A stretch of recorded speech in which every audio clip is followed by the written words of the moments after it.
Kidney রোগে আক্রান্ত রোগীদের প্রথম লক্ষণ কি? ইদানিং আমরা আমাদের আশেপাশে প্রচুর কিডনি রোগী দেখতে পাচ্ছি। ডায়ালাইসিসের প্রচুর পেশেন্ট দেখতে পাচ্ছি। প্রায় আমরা শুনতে পাই হুট করে একজন রোগীর কিডনি অনেকটা 4th স্টেজ বা 5th স্টেজে চলে গিয়েছে। এটা কেন হয়? কিডনি রোগের অন্যতম প্রধান কারণ হচ্ছে বর্তমান সময়ে ডায়াবেটিস।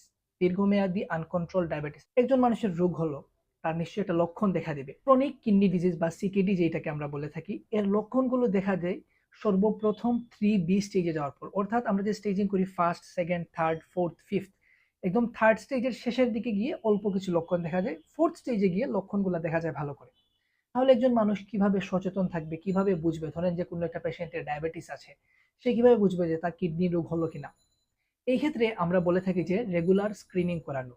কিছু মানুষ আছে যারা হাই রিস্ক পারসন, যেমন যাদের ডায়াবেটিস আছে, যাদের হাইপারটেনশন বা হাই প্রেশার আছে, যাদের কিডনি রোগের পারিবারিক ইতিহাস আছে, যারা একটু অবেস বা স্থূল পেশেন্ট, যেসব পেশেন্টদের হঠাৎ করে দেখা যাচ্ছে যে প্রস্রাবে অতিরিক্ত পরিমাণ ফেনা হচ্ছে। এখন যারা ক্রনিক ডিজিজ যেমন ডায়াবেটিস, হাইপারটেনশন বা আনকন্ট্রোলড হাইপারটেনশন, অর্থাৎ ডায়াবেটিস এবং অনিয়ন্ত্রিত উচ্চ রক্তচাপ যাদের আছে, তাদের উচিত 6 মাস পরে পরে অন্তত একটা স্ক্রিনিং টেস্ট করানো।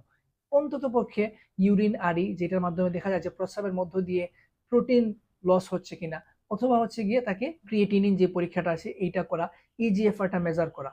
এগুলা করলে আমরা সাধারণত আর্লি স্টেজে ধরতে পারি যে একজন রোগীর কিডনি খারাপ হচ্ছে কিনা। একদম শেষের দিকে গিয়ে আপনার কিডনির ভয়াবহ রোগ ধরা পড়ার চাইতে নিয়মিত স্ক্রিনিং করানো সবচেয়ে নিরাপদ।